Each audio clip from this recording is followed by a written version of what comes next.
noong 1676, ito isang pirata. Punta sa Mindanao at saka na-observe na yung paglaganap ng tabako sa Mindanao. Yung sigarilyo is nakaka-addict. Dahil sa nikotin. Dahil to sa nikotin. Yung nikotin kasi, pag once na nahitit mo yung sigarilyo, yung usok doon is pasok sa nerve mo, apunta sa brain. Ngayon, yung utak natin is nasanay na sa nikotin, kaya hinahanap na. Yung iba, nag-crave na ba, naghanap ng sigarilyo. Ang population natin ngayon sa Pilipinas is, sumabot tayo ng 113,397,231.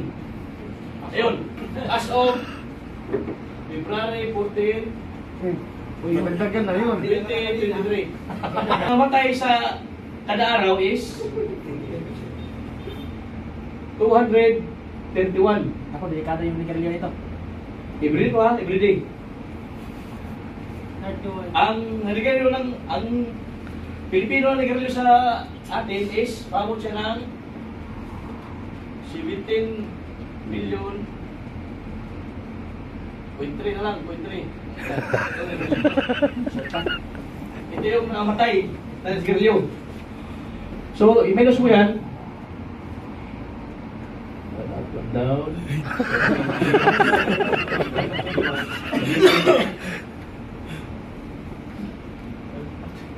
Ano na? 60? 96? 96? 13 eh. May lang. Ako na lang. Ito, 96,097,221. Ito yung non-smoker. Non-smoker ha. Ngayon, ilan ang namatay sa non-smoker? Uabot siya ng 3,000 kada araw. Dapat marami pa na umatay. Tanong, bakit mas marami ang namatay sa non-smoker kaysa Smoker. smoker? Kasi Hindi malaman ng doktor kung anong sakit nila. kasi yung second smoker, mas matindi yung nalalangap na kasi walang filter. Ito. Kaya maraming namatay dito kasi dahil sa second smoke. Oo, second smoker. Tama. Kasi mas doble ang nicotine na matanggap dito. Pag once na smoker, pag buga mo, doble yung nicotine na matanggap mo. Kasi walang Tapos, yung carbon monoxide na matanggap niya sa ito, non-smoker. Ang carbon monoxide na natanggap niya is times 5. Ngayon, ang carbon monoxide, para sa kalaman lahat, ito yung usok na lumalabas. Yung para sa tagbutso na sakyan, nalanghap ng non-smoker, nakalasong gas, o rin sa katawan kasi gas na yun. Ngayon, papasok siya sa ating katawan, sisirain niya yung immune system mo, kaya humina yung immune system mo, tapos sira yung kidney mo, at saka yung puso. Kaya yung iba nagkaroon na sa puso. Maraming namatay na non-smoker dahil sa second smoker na tawag. Kaya yung payo ko sana sa mga nanigarilyo, observe yung mga non-smoker.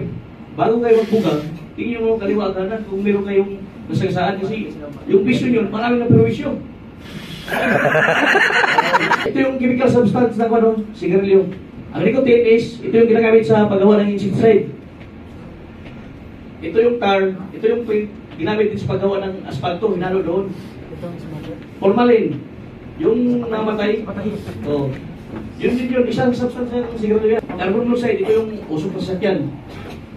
Benzene, paggawa ng gasolina. Kaya lahat siya, pinaghalo yun doon sa sigarilyo. Kaya yung pagbuhot mo, delikado talaga mga sigarilyo mo. Ito yung epekto ng panigarilyo. Sira ngipin. Ito yung paga niya. Malinaw pa. Pag nakalahap ng usok, maitim na. Ito, heart disease. Kaya magkakaroon ng heart disease. Diabetes. At saka, yung iba dyan, nakita ko sa likod dyan, medyo manipis yung buhok, kagaya ko dati.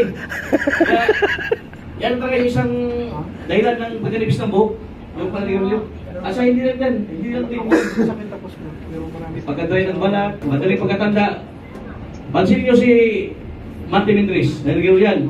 Ilang taon na Martin Indres? 29. Ako, 36 na ako. 36, 29. So, 7 years, magkakatatin. Kung magtabi tayo, mas bata pa ako sa'yo tingnan. Kaya, handa. Simenteris lang yata yung kaya mo. Magkabatsan. Patsilo. Kaya ang paninigarilyo is sa atin is nakasanay na.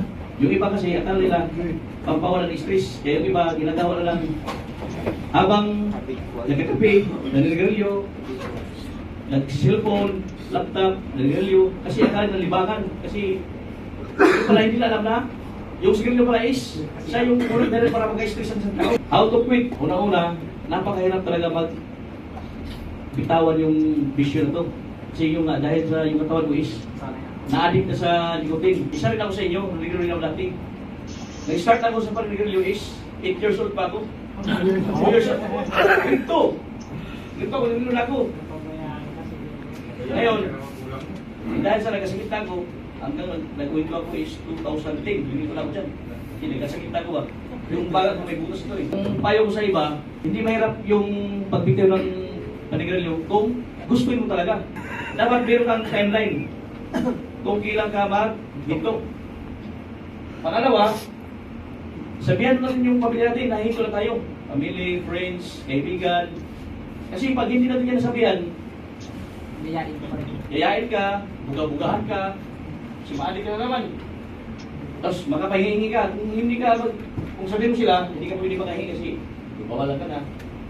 Next, anticipate the plan. For this, dapat, inunahan mo na yung plano ba? Inunahan mo na. Inansip mo na yung mga dapat mangyari. Lahat ng sulok sa paligid mo, dapat wala ka ng sarili nilagay doon. Sa kwarto mo, bahay, sakyan. Yun, para hindi mo ma-recall yung bisyo mo. Lastly, talk to your doctor. Siyempre, lalapit ka sa doktor para at least mapayuhan ka kung anong mas mapaganda o mapadali ka. Kaya sa akin kasi, matagal din. Pero resort ako sa paisa-isa na lang, tapos kinti-kinti na lang, tapos exercise. Nakita ko talaga sa iba is nahirapan sila. Pero walang mahirap pag nagtsaga tayo. Isipin nyo, magkano ang sigarilyo ngayon? Ang kaha? 150. Libre lang. Sa isang araw, ilang ubos mo na Steak. kaha? Steak. Depende sa hingi. Oo. Kung tayo praktikalan, 10. Lagyan 10. 10 kaha sa isang araw? 10 steak. Bakit pa ka siya? Hindi, 150 man. Isang kaha. Oo. Tapos isang araw, baka 10 ka. Adik ka na ba? Adik ka na. So, 1.5. 1.550.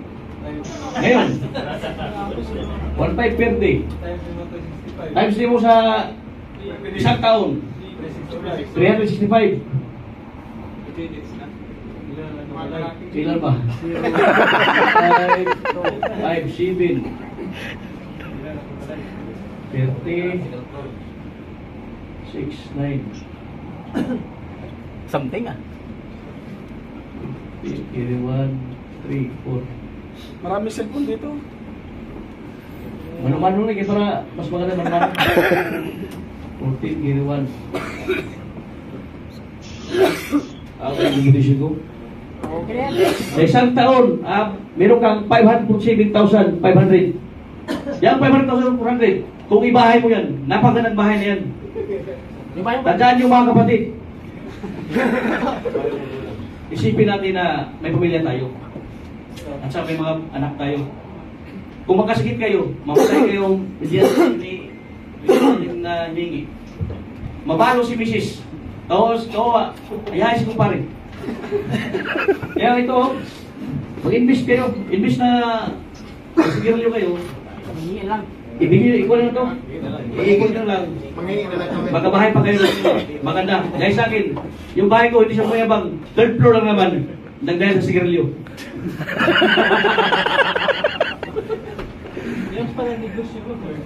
Nagbibinta na ako nun eh. That's all, sir. Happy weekend, no? Thank you and happy weekend everyone.